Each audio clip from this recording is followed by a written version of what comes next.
Evangelio de marzo 6, 2015, del Santo Evangelio según San Mateo. En aquel tiempo Jesús dijo a los sumos sacerdotes y a los ancianos del pueblo esta parábola. Había una vez un propietario que plantó un viñedo, lo rodeó con una cerca, cavó un lagar en él, construyó una torre para el vigilante y luego lo alquiló a unos viñadores y se fue de viaje. Llegado el tiempo de la vendimia, envió a sus criados para pedir su parte de los frutos a los viñadores. Pero estos se apoderaron de los criados, golpearon a uno, mataron a otro y a otra más lo apedrearon. Envió de nuevo a otros criados, en mayor número que los primeros, y los trataron del mismo modo. Por último, les mandó a su propio hijo pensando, a mi hijo lo respetarán. Pero cuando los viñadores lo vieron, se dijeron unos a otros, este es el heredero, vamos a matarlo y nos quedaremos con su herencia. Le echaron mano, lo sacaron del viñedo y lo mataron. Ahora díganme, cuando vuelva el dueño del viñedo, ¿qué hará con esos viñadores? Ellos le respondieron, dará muerte terrible a esos desarmados y arrendará el viñedo a otros viñadores, que le entreguen los frutos a su tiempo. Entonces Jesús les dijo, ¿no han leído nunca en la Escritura la piedra que desecharon los constructores? Es ahora la piedra angular. Esto es obra del Señor y es un prodigio admirable.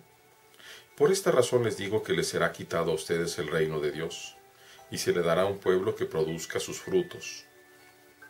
Al oír estas palabras, los sumos sacerdotes y los fariseos comprendieron que Jesús las decía por ellos, y quisieron aprenderlo, pero tuvieron miedo a la multitud, pues era tenido por un profeta. Palabra del Señor, gloria a ti, Señor Jesús. Tenemos hoy esta parábola muy hermosa.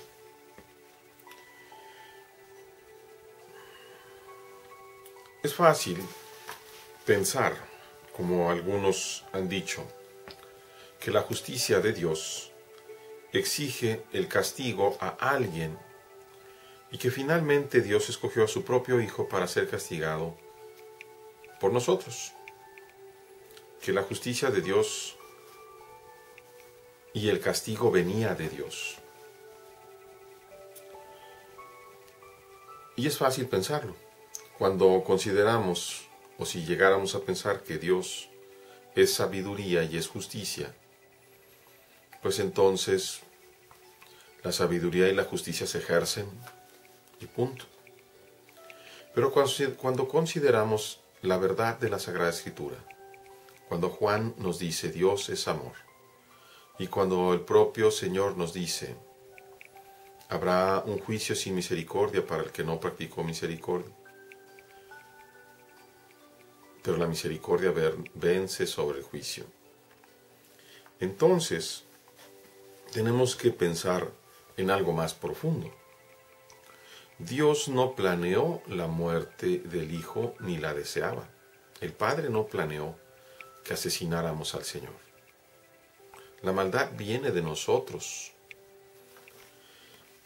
Y precisamente nos lo hace ver en esta parábola. El hombre que plantó el viñedo es el Padre, es Dios. Plantó un viñedo, lo rodeó con una cerca, cavó un lagar en él, construyó una torre para el vigilante. Luego lo alquiló a unos viñadores y se fue. Le puso todo lo que necesitaban para que los viñadores dieran fruto a su tiempo. Sin embargo, los viñadores no quisieron dar fruto a su tiempo. ¿Quiénes son los viñadores?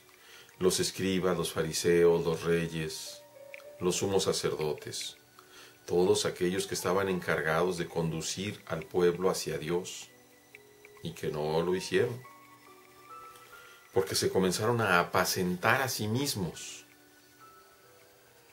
Los trabajadores del Señor son los profetas que enviaba de vez en vez y que recibieron precisamente ser muertos a pedradas, ser asesinados, ser perseguidos, ser golpeados. Dice el Señor, finalmente mandó a su Hijo pensando a mi Hijo si lo van a respetar.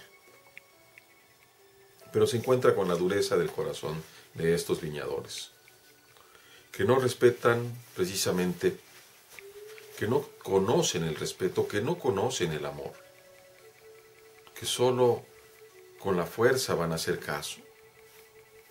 Y nosotros podemos decir, pero qué bárbaros, estos viñadores, estos fariseos, estos sumos sacerdotes, estos ancianos desalmados, que sacaron a Jesús de Jerusalén, se lo entregaron a los paganos para que lo crucificaran fuera de la viña.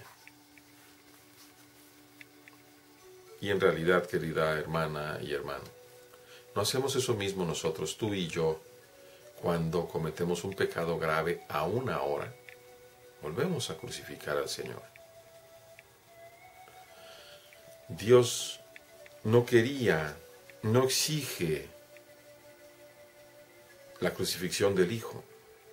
La crucifixión del Hijo es el encuentro de la dureza de nuestro corazón con la suavidad del amor de Dios, que no impone, que no exige, que no viene a arrasarnos.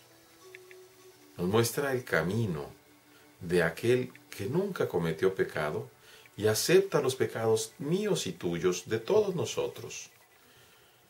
Y con esa acción de odio que se genera en nuestros corazones, Él la acepta, la absorbe en su cuerpo santísimo, derrama su sangre, es decir, su vida, por ti y por mí, para lavarnos, para mostrarnos el camino de la obediencia, el camino del perdón.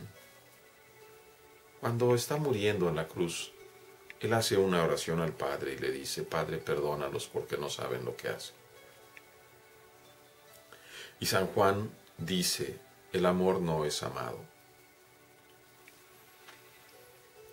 Oh dolor de cada uno de nosotros que sigue cometiendo pecados y pecados graves. Oh dolor de seguir precisamente rechazando al Señor. Jesús les pregunta, ¿qué hará el dueño cuando venga? ¿Qué hará con esos viñadores? Los otros que tienen un corazón malo, dice, dará muerte terrible a esos viñadores y les arrendará la viña a otros que sí paguen. Y Jesús dice algo importantísimo. ¿No han leído la piedra que desecharon los constructores es ahora la piedra angular? ¿Quiénes son los constructores? Los primeros constructores. Pero también ahora puede haber fariseos. También ahora puede haber ministros que sean fariseos. Y no solamente ministros, pueblo de Dios, entre comillas, que seamos fariseos, que no damos los frutos al Señor que son debidos. Por eso les será quitado a ustedes el reino de Dios y se les dará un pueblo que produzca sus frutos. ¿Qué significa ser pueblo de Dios? Significa ser pueblo de Dios, dar frutos para Dios, ser verdaderos viñadores que produzcan. ¿En qué viña? En tu viña personal, es decir, en tu cuerpo. Cada uno de nosotros nos han dado una viña para cultivar, para que de este cuerpo que tenemos cada uno de nosotros, para que de esta alma que está unida a nuestro cuerpo, salgan frutos adecuados, los frutos del verbo, es decir, la semilla, que se crecen y se desarrollan por el agua del Espíritu, los frutos agradables para Dios. En eso cada uno de nosotros tenemos un compromiso, una obligación irrenunciable, no por el deber, sino por el amor debido. Que Dios nuestro Padre, durante estos 40 días de Cuaresma, ilumine nuestra inteligencia para que vayamos no rechazando al Hijo del Dueño, sino acogiéndolo y volviéndonos verdaderos siervos de Él. Dios les bendiga, hermanos.